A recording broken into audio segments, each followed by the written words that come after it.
Hello, welcome back to my channel Ritesh and Ritisha. আশা করি সবাই খুব ভালো আছো। তো আমরা আগের ভিডিওতে তোমরা দেখলে আমরা আমির ফোর্টে গিয়েছিলাম। আমির ফোর্ট থেকে এবার আমরা চললাম যে জয়গড় ফোর্টে।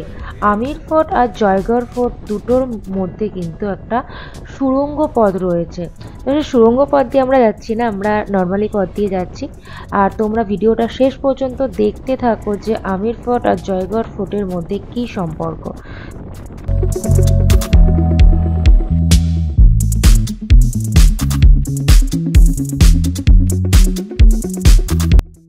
জয়গড় ফোর্টের টিকিট লেগেছিল 152 টাকা আর ছোটদের লেগেছিল 75 টাকা করে। চলো এবার যাওয়া যাক। আর এই ফোর্টটা নির্মাণ করেছিলেন দ্বিতীয় জয়সিং 1726 খ্রিস্টাব্দে। ফোর্টটা পুরোটা লাল পাথরের তৈরি।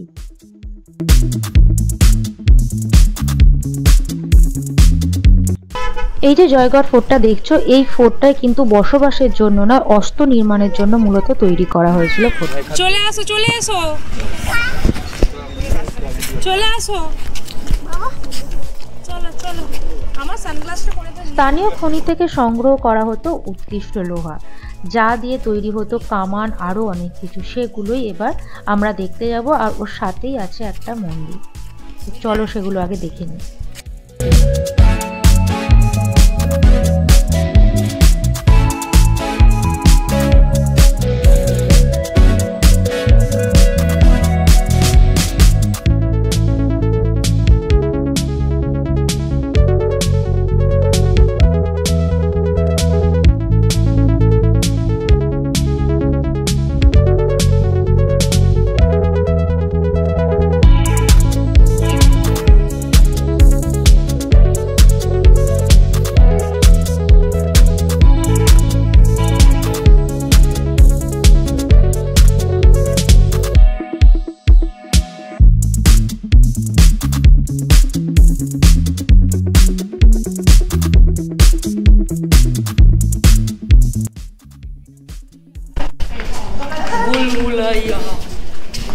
क्या है इधर पपेट शो हो रहा है।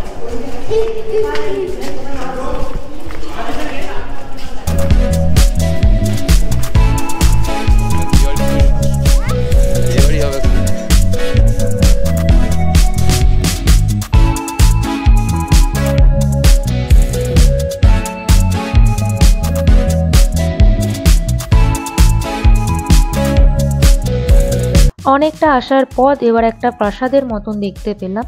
খুবই ছোট, সেরকম কোনো কাজকর্ম নেই। তো চলো ভিতরটা গিয়ে দেখি আরও কীরকম। কামারশালার সাথে সাথে একটা কোষাগরও। এখানে লোকানো থাকতো লুট করে আনা ধন ঐশ্বর্য। তাই জয়গড় কেল্লার সঙ্গে গুপ্তধনের রহস্য একটা রয়েছে।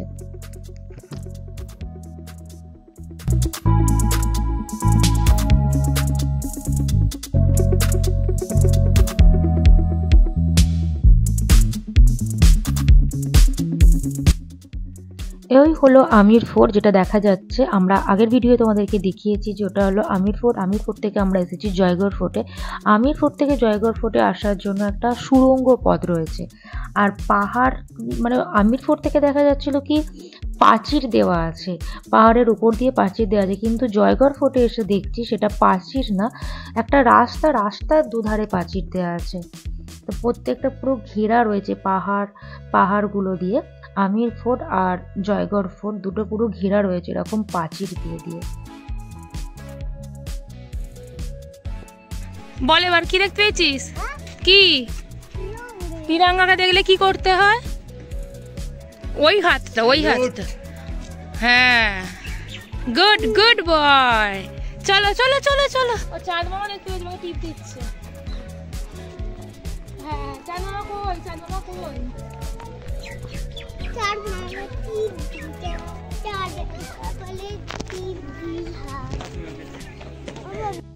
এবার আমরা দেখতে যাব জয়বন কামান। জয়বন কামান 1720 খ্রিস্টাব্দে নির্মাণ হয়েছিল, যা কোনো যুদ্ধে এখনো পর্যন্ত ব্যবহার হয়নি। আর তার এই এত বড় আকারের জন্য সে বিখ্যাত। এখন তাকে এই চাকার মধ্যে সাজিয়ে রাখা হয়েছে।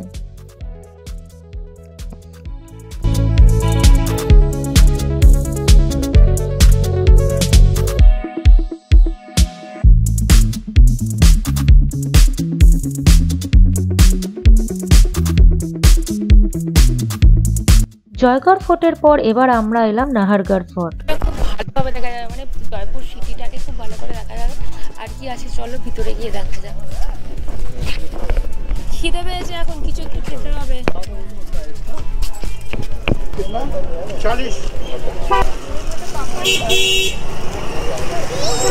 কেমন দেখা আমার তো মুখের থেকে কত বড় ভাবছো না? এই তো বাবু তো এখানে ফ্রুটস খাবে, ফ্রুটস খাবে। নাহারগড় ফোর্টে আমরা ঢুকে পড়েছি, আমাদের টিকিট লেগেছে 50 টাকা করে। আর আমরা এসেছি পুরো বিকালবেলা। তোমরাও যারা আসছো বা আসবে, তোমরাও চেষ্টা করবে যে নাহারগড় ফোর্টে বিকালবেলা আসার জন্য, কারণ সূর্য অস্ত যাচ্ছে এই সময় নাহারগড় ফোর্টের ওপর থেকে পুরো জয়পুর সিটিটা দেখা যায়, আর খুব সুন্দর লাগে দেখতে।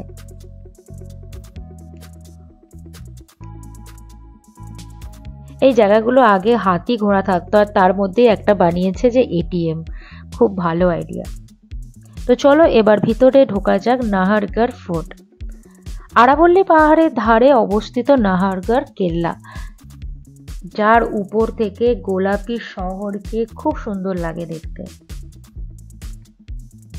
1734 খ্রিস্টাব্দে দ্বিতীয় শাহওয়ান জয় সিং এই কেল্লা তৈরি করেছিলেন। Amer fort, Jaigarh fort, Nahar fort, এই তিনটে ফোর্টই না একটা শক্তিশালী বলয় করে রেখেছে, মানে ঘিরে রেখেছে জয়পুর শহরটাকে কোনো শত্রুর হাত থেকে রক্ষা করার জন্য।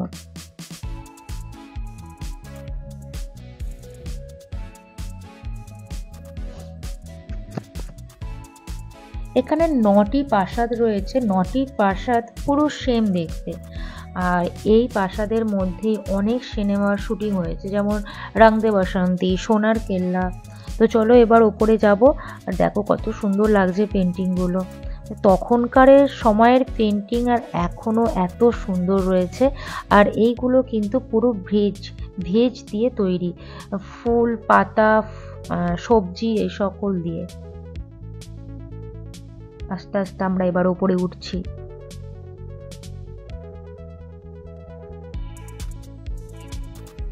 উপর থেকে দেখলে না বোঝাই যাবে না যে 9টা প্রাসাদ পরপর রয়েছে, বোঝাই যাবে না যে কোনটা কি, সবই একই দেখতে।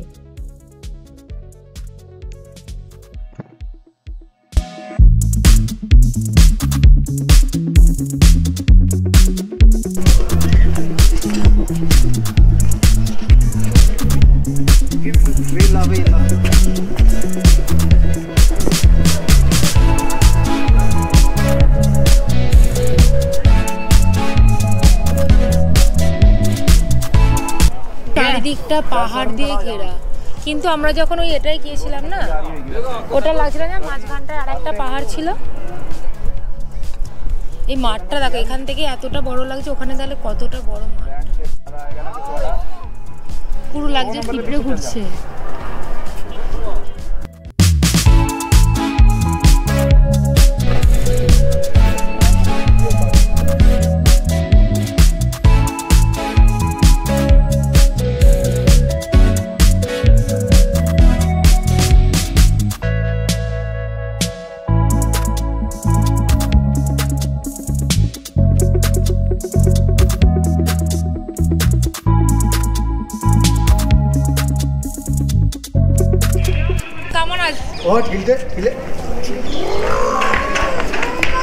করিস না রে, ওটা গাড়ি নয়। চলে এসো চলে এসো চলে এসো, এদিকে দেখো একবার, ওটা একটা ছবি তুলে নি।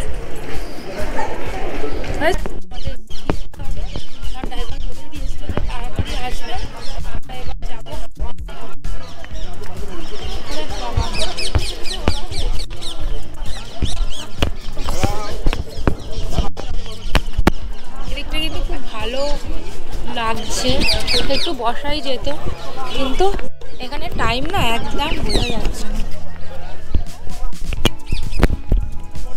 এখন বাজে 6টা, মনেই হচ্ছে এখন পর্যন্ত সেরকম ঠান্ডা নেই, কিন্তু সূর্য হওয়ার সাথে ভিড় হচ্ছে যে এবার ঠান্ডা পড়ছে। রাত্রিবেলার দিকে যতটাই ঠান্ডা, দিনের বেলা ততটাই গরম ছিল, ভীষণই গরম হচ্ছিল। আর খুব ভালো ওয়েদার কিন্তু ছিল আমাদের জন্য। এই কূপটি তৈরি করা হয়েছিল বৃষ্টির জল ধরে রাখার জন্য, মানে বৃষ্টির জল যাতে এতে জমা করে রাখতে পারে। তারপর আমরা চলে এলাম জলমহলে। জলমহলটি হলো মানসাগর হ্রদে তৈরি। জানি না কতটা কি দেখতে পাবো, কারণ পুরো জলের মাঝখানে একটা মহল, সেই জন্যই জলমহল। আর মহল দেখার আগেই শুরু হয়ে গেছে স্থানীয় যে দোকানগুলো রয়েছে ছোট ছোট, সেই দোকানে কি কি বিক্রি হচ্ছে। এখানে না খুব সুন্দর সুন্দর রাজস্থানী জিনিস বিক্রি হচ্ছে। দেখো জুতোগুলো কত সুন্দর, খাটিয়া।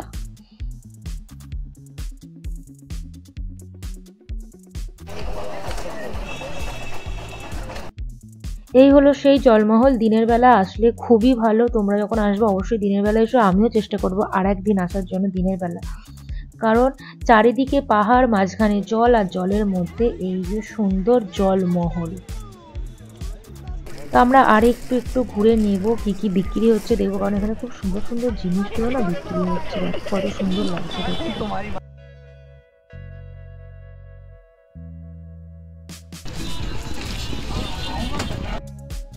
এই সেই পিঙ্ক সিটি, দেখো কত সুন্দর লাগছে। পিঙ্ক সিটি তো পুরো পিঙ্ক পিঙ্ক।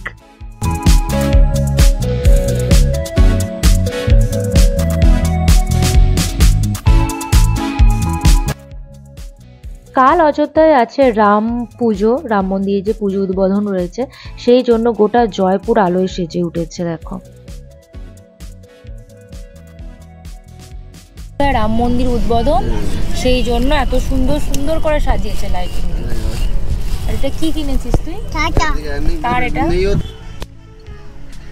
এই হলো সেই হাওয়া মহল, যেখানে আমরা আজকে যেতে পারবো না, কারণ আমাদের অলরেডি অনেকটা দেরি হয়ে গেছে, এখন বন্ধ হয়ে গেছে এন্ট্রি।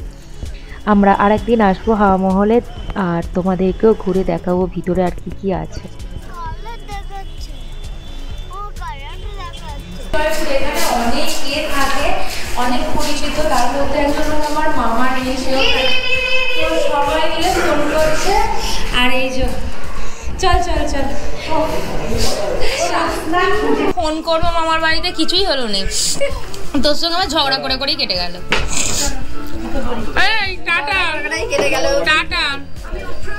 টাটা করে দাও। যেই মামিটার বাড়িতে আমরা এসেছি, মামা এখন নেই, আর ভাগ্নি না বোনও এখন নেই, বোন এখন পড়ছে। আর এই হলো মামির রুম। কি করছিস তোরা এখানে? কি খেলছিস? হ্যাঁ দাদা বকেছে। তুই কি করছিস রে? ক্যারাম খেলছিস? তুই ক্যারাম খেলতে পারিস? তুই বোনকে কেন বকেছিস? হ্যাঁ কোথায় কোথায় ঘুরেছিস? বাবা বকেছে কেন? বদমাইশি করছিলি? ওদেরকে বলো তুমি কি কি দেখেছো, ওদেরকে বলে দাও। ক্যামেল দেখেছো তো? ক্যামেল দেখেছো, এলিফ্যান্ট দেখেছো? হ্যাঁ সব দেখেছি আমি। আর পিকক দেখেছো তো? অনেক পিকক দেখেছে তন্নি। চলো 21 তারিখ ভিডিওটা আজকে এখানেই শেষ করছি। আর ট্রেনে জার্নি করে এসে আবার আজকে সকাল থেকে শুরু হয়েছিল, যদিও বেশি কোথাও হয়নি, কিন্তু মানে এমনই জায়গাগুলো, এক একটা জায়গা এত বড়, এত মানে জায়গা জুড়ে সব কিছু, তো সত্যি মানে অনেকটা টাইম লাগছিল।